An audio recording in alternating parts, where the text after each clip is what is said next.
Hello and welcome everyone. So let's see how we can set up our environment. So we will be needing three basic things, and then you can decide if you want to add or remove something later on.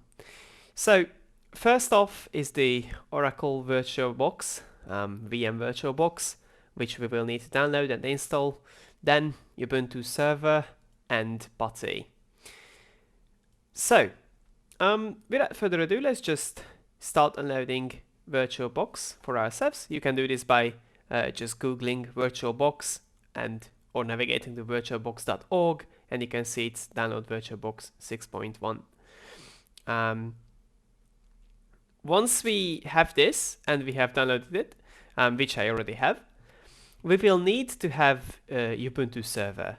So in order to do that, I just googled Ubuntu server. It will be the first link you find, or you can just navigate to ubuntu.com and find it here in the download section and Ubuntu server.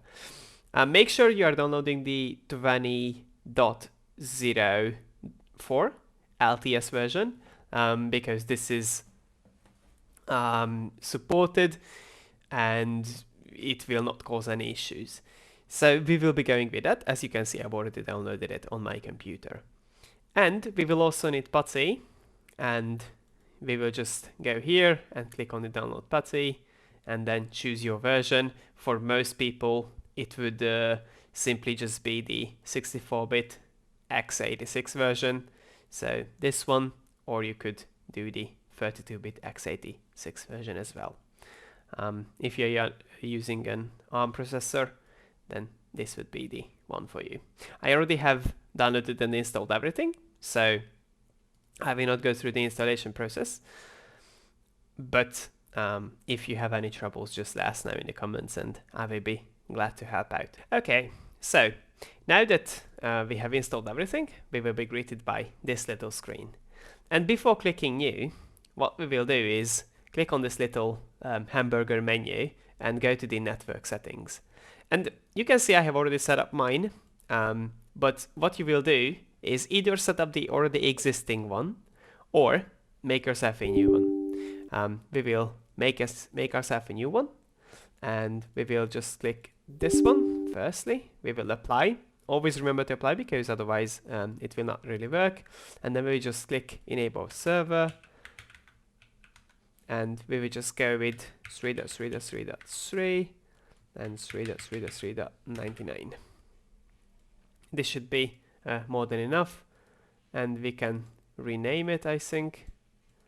Nope, we cannot rename it, but that's all good, because we should just remember which one we are using. For me, it doesn't really matter because I have both set up, but I will just remove the new one, so I only have one left.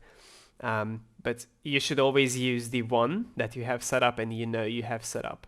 So now that we are back, we will just go back to the tools and create a new machine. And with this, we will just go with Ubuntu and add 4 gigs of memory, nothing fancy.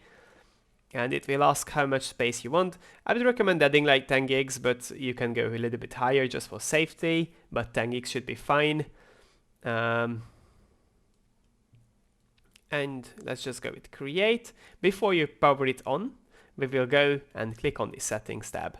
So firstly, we will go to the storage tab, and you will see this controller IDE, and you will see one that says empty.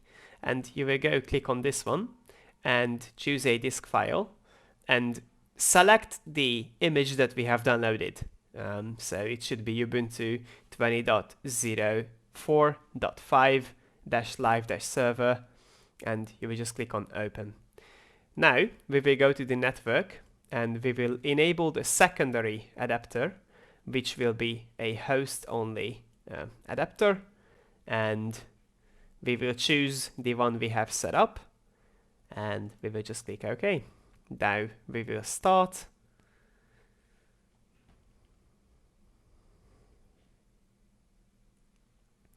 And it should start installation for us real quick. So we will just wait for this.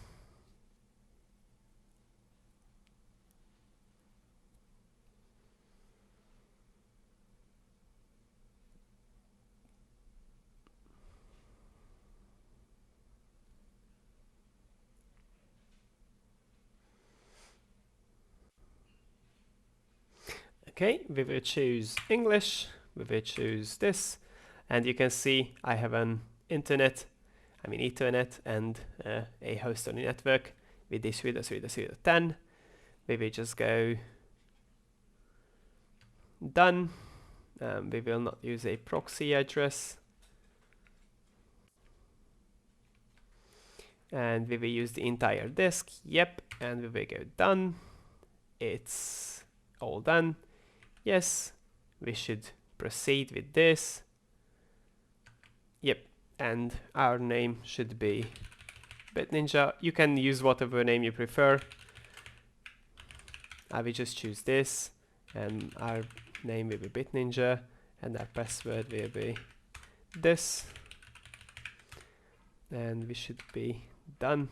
We would like to install OpenSSH, so make sure you click this, and then you click done, and you will just go with done because we don't really need anything from here. Now we are installing Ubuntu. We will just give it a little time, and we should be up and running soon. Okay, now we are done. We will just click on reboot now. First you will probably get this error. Wait a few seconds, then you will just press enter, then it will remove, and it will be ready to rock. You will be greeted by Ubuntu's login screen soon.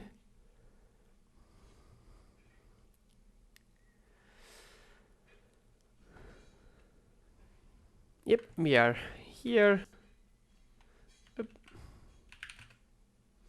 Okay, I've messed up because, yes, so now it will ask for your username, and we will log into our account. We will just clear. It's highly recommended to use sudo su before you do anything, because then you will not be prompted for a password every single time you are using sudo. So it's just easier this way. And what we will do is we will just get an update firstly, and then we will just install Apache. Oops. Without capitalization, yep. So it should be a Y, not a Z. Sorry, my native key layout is different, so we have Y and Z switch. So all right, now we have Apache 2 running. So we will see ifconfig, and you can see it's not installed. So what we will do is apt install net-tools.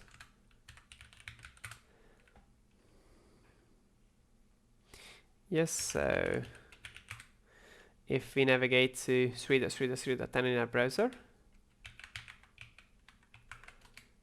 yep, it's ready. So you can see our server is working just fine. So that should be it for our setup. And with PuTTY, all you have to do is just start it and log into your machine just normally. So you would type in the IP address, which should be 3.3.3.10, and you should be logged in to your machine. It will of course ask for your username and password, which you will type in, and then you should be good to go. So let's start the course.